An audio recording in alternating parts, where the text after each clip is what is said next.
It has been more than 2 months since the verdict in the P. Diddy case. Of the 5 counts he faced, Diddy was acquitted of the most serious charges, including racketeering and sex trafficking. However, jurors found him guilty on 2 lesser counts under the Mann Act, each carrying a maximum sentence of 10 years. Since then, many people have wondered what has been happening.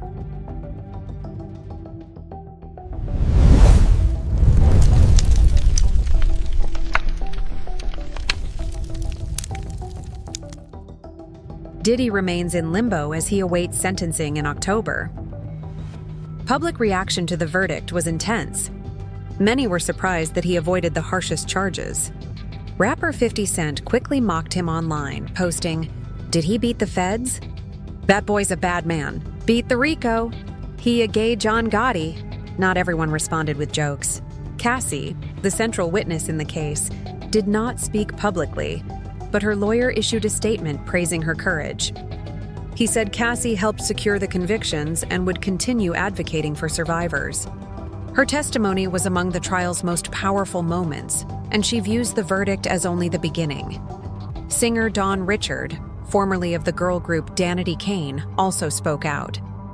Signed by Diddy in the mid-2000s, she testified that she personally witnessed him attack Cassie on several occasions, punching, choking, and slapping her. She even recalled an incident where he kicked Cassie in the stomach and another where he struck her with a skillet of eggs. After the verdict, Richard expressed support for Cassie and reminded the public that multiple women had come forward with similar accounts. Meanwhile, Diddy's legal team worked behind the scenes. They prepared for the possibility of his release on bond, increasing security at his Miami Star Island mansion and stationing guards at the property and the island's entrance as paparazzi gathered. They even kept a private jet on standby in New York to fly him and his family back to Florida if the judge approved bail. Ultimately, no release was granted, but the preparations underscored how much they anticipated a quick exit. Rapper Boosie Badazz also commented on social media, saying he was glad Diddy avoided the most serious charges, but believed race played a significant role in how the case unfolded. Man, I'm so glad Diddy free, bro. You know, the reason is because I'm tired of seeing us black moguls get took down like that, bro. And I'm tired of seeing us black people go against us black moguls like that. And I feel like if Diddy was a white man who done all this shit for people, you know, I know he ain't paid people, but if he done all this shit for hip-hop, if he was white, they would have had so many white people out there protesting for this man losing his life behind a relationship, you know. And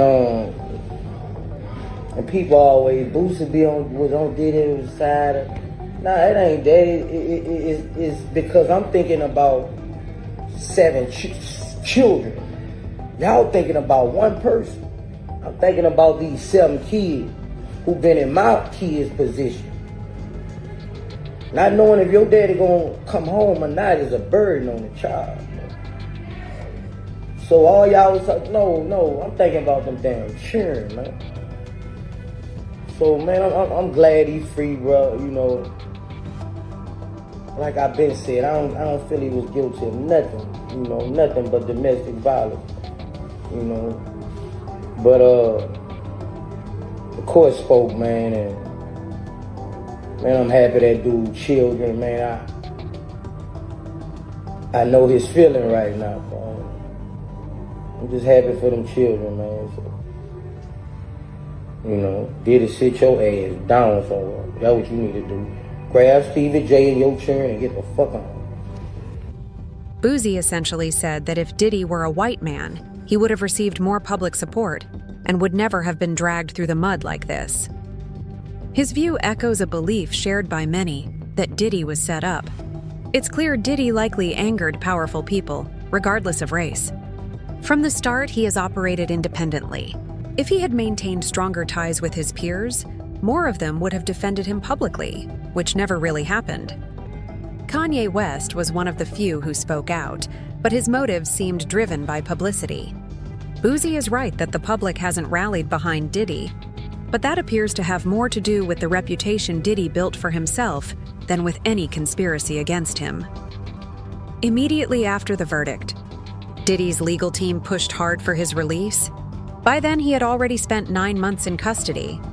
His attorneys argued that he was not a flight risk and had been a model inmate who consistently appeared in court. They promised that strict conditions would prevent him from contacting escorts or getting into further trouble. Cassie and her lawyer opposed the request, submitting a letter urging the judge to deny bail because they believed Diddy still posed a danger to the victims who testified, including Cassie herself. Another witness made the same plea. Diddy's lawyers sought a $1 million bail package, emphasizing his good behavior and the presence of his children in the courtroom. They even claimed one of the incidents raised in the trial was self-defense.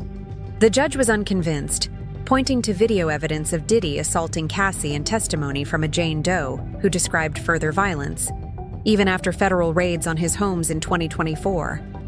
The judge concluded that Diddy showed a pattern of violence and disregard for the law. Soon after, a new lawsuit emerged. Clayton Howard, who testified during the trial under the name Dave, sued both Diddy and Cassie, claiming he was manipulated and traumatized during his relationship with them. He argued that Cassie played a larger role than the court acknowledged, an opinion others have voiced. Reports also surfaced that Diddy enrolled in prison rehabilitation programs, including a federal initiative addressing sexual assault, domestic violence, and drug abuse. His team framed this as a step toward redemption, though many observers saw it as a calculated effort to appear rehabilitated before sentencing. In late July, Diddy briefly posted the eyes emoji on Twitter before deleting it, leaving people to speculate about his intent. Around the same time, his lawyers submitted another request for release, this time offering a $50 million bond tied to his Miami estate with strict conditions such as home detention, limited travel, and electronic monitoring. They argued that most people convicted under the Mann Act, a 1910 federal law criminalizing the transportation of individuals across state lines for prostitution, are usually released before sentencing. They downplayed the convictions by saying Diddy had merely hired escorts as part of a consensual lifestyle with Cassie and another woman, and claimed he had been largely nonviolent since 2018. Prosecutors rejected these arguments, and the judge again refused bail. Not long after, former President Donald Trump's name entered the discussion. Reports surfaced that Trump was considering a pardon after Diddy's legal team reached out to him. Trump said the request was complicated because of Diddy's past remarks, noting that Diddy had publicly dismissed him in 2017 and in 2020 told radio host Charlemagne the God that white men like Trump should be banished. Despite saying he believed Diddy was half innocent, Trump suggested that the rapper's previous statements made any potential pardon difficult. If this man is elected, we're not standing by no more getting killed. We're not scared of anybody standing up and standing by. We're on the verge of a race war. White men like Trump need to be banished. Trump admitted that those remarks affected his judgment, essentially acknowledging that his personal feelings influenced whether he would consider granting Diddy a pardon. Back when you hosted The Apprentice, you mentioned once in 2012 that Diddy was a good friend of yours back then. He has since found himself in some very serious legal trouble. Yeah, that's true. Would you ever consider pardoning him? Well, nobody's asked. You had to be the one to ask, Peter, but nobody's asked. But I know people are thinking about it. I know they're thinking about it. I think some people have been very close to asking. First of all, I'd look at what's happening, and I haven't been watching it too closely, although it's certainly getting a lot of coverage. I haven't seen him. I haven't spoken to him in years. He used to really like me a lot, but I think when I ran for politics, he sort of, that relationship busted up from what I read. I don't know, he didn't tell me that, but I'd read some little bit nasty statements in the paper all of a sudden. You know, it's different. You become a much different person when you run for politics and you do what's right. I could do other things, and I'm sure he'd like me, and I'm sure other people would like me, but it wouldn't be as good for our country. As we said, our country's doing really well because of what we're doing. So I can't, it's not a popularity contest. So I don't know, I would certainly look at the facts.